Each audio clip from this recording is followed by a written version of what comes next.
आने वाली 14 अप्रैल 2026 यह दिन यूं ही नहीं आया। यह वही पावन क्षण है जब सूर्य देव, जो इस सृष्टि के प्रत्यक्ष देवता हैं, जब वे भगवान सूर्य अपनी दिव्य गति से एक राशि से दूसरी राशि में प्रवेश करते हैं और इस बार प्रवेश होगा मेष राशि में। इसी दिव्य परिवर्तन को हम कहते हैं मेष संक्रांति, और शास्त्रों में इसे कहा गया है विषु संक्रांति। ये कोई साधारण परिवर्तन नहीं है।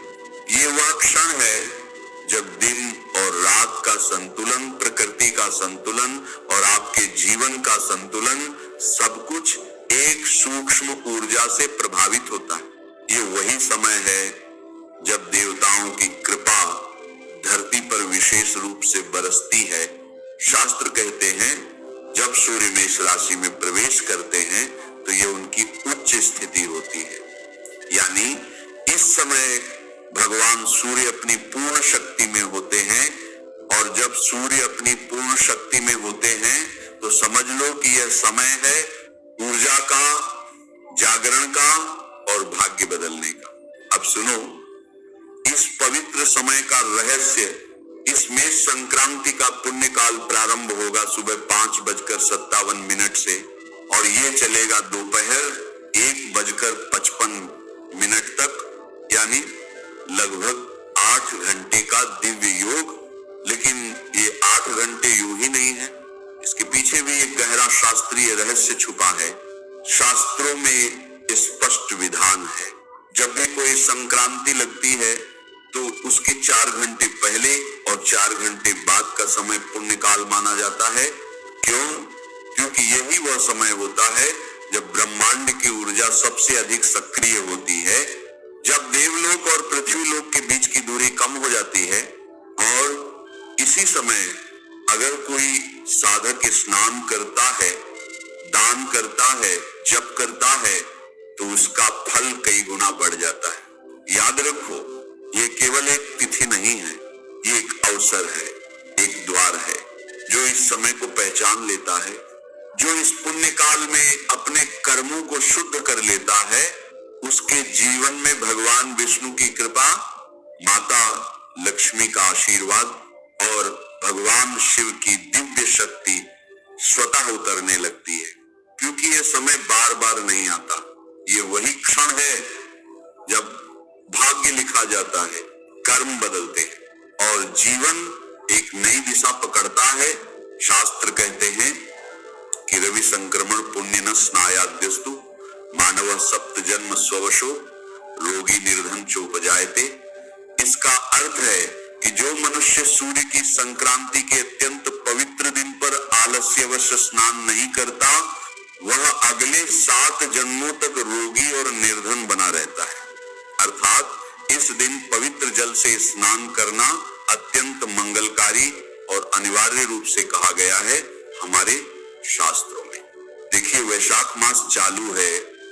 मैंने आपको बताया था कि भले आप महाराष्ट्र में रहें, गुजरात में रहें अथवा दक्षिण भारत में रहें, आपके कैलेंडर में चैत्र मास दिखा रहा हो, लेकिन वैशाख मास का जो पुण्यदायक स्नान शुरू होता है ना, वो पूर्णिमा से शुरू हो जाता है और पूर्णिमा पर खत्म हो जाता है। ठीक है, तो आपके लिए भी पुण्यदायक तिथियां जो वैशाख में स्नान करने का पुण्य मिलता है, सभी के लिए शुरू हो चुका है। ठीक है ना, इस बात का आप लोग ध्यान दीजिएगा। तो वैशाख मास चालू है, उसके पुण्य का मीटर भी चालू हो चुका है और इसके अंदर मेष संक्रांति है, विश्व संक्रांति है। तो सुबह सुबह उठकर सूर्योदय से पहले आप लोग स्नान कर लेना।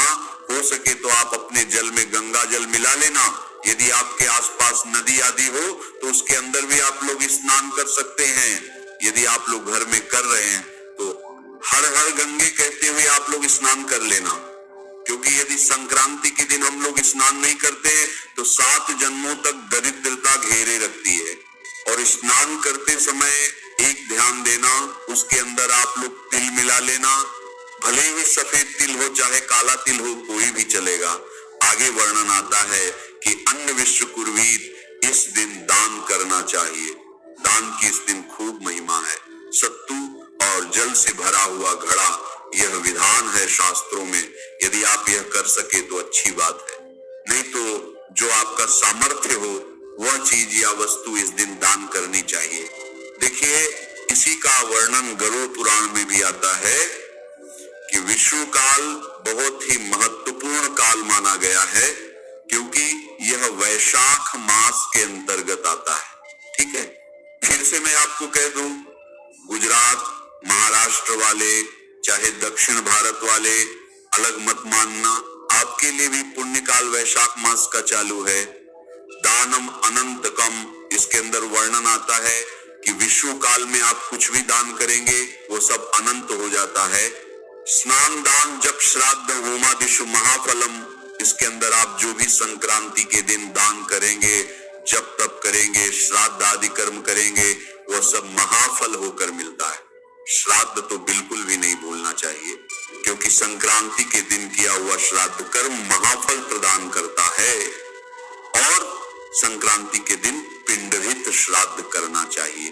पिंडहित श्राद्ध क्या होता है कि किसी सदाचारी ब्राह्मण को आपने भोजन करा दिया, अपने पितरों के निमित्त गरीब जरूरतमंदों को आपने भोजन करा दिया, कुछ दान पुण्य कर दिया, पितरों के निमित्त तर्पण कर दिया, गीता जी के 7वें अध्याय का पाठ करके जल अर्पित कर दिया, दक्षिण दिशा की ओर मुख करके, यही पिंडहित श्राद्ध कहा गया है।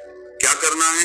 एक लोटे में जल लेना, काला तिल मिलाना, आगे रखकर गीता जी के 7वें अध्याय का पाठ करना, दक्षिण दिशा की ओर मुख करके वह जल अर्पित कर देना। तो स्नान दान जप श्राद्ध होमादिषु महाफलम, इसके अंदर जप आप खूब करना, भगवान के नाम का जप खूब करना चाहिए।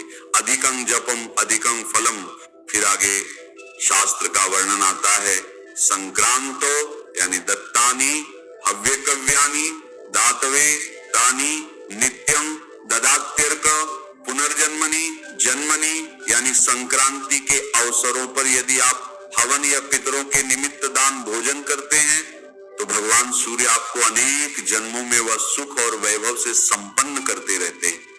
लोग बैंकों में जमा करके मरने के बाद छोड़कर चले जाते हैं, लेकिन यह पुण्य आपके साथ सदैव अनेक जन्मों तक रहेगा। देखिए, विष्णुपदी संक्रांति में 1 लाख गुना फल होता है, 80,000 गुना फल होता है।